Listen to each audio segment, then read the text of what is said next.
അമ്മ എന്നെ മടിയിലിരുത്തി നല്ലുമ്മ തന്നു പഠിപ്പിച്ച പ്രാർത്ഥന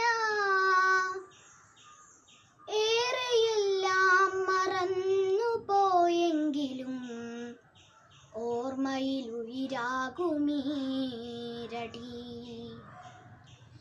നല്ല വാക്കോതുവാൻ ത്രാണിയുണ്ടാകണം, സത്യം പറയുവാൻ ശക്തിയുണ്ടാകണം.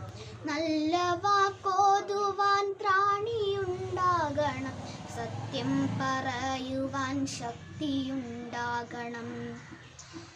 നല്ല വാക്കുകൾ കൊഞ്ഞയായി കൂമ്പിയും തല്ലുവാങ്ങി തലോടലായി തീർന്നതും അമ്മ അമ്മിഞ്ഞ അച്ഛനെന്നിങ്ങനെ നെയ്വിളക്കിൽ തിരികൾ തെളി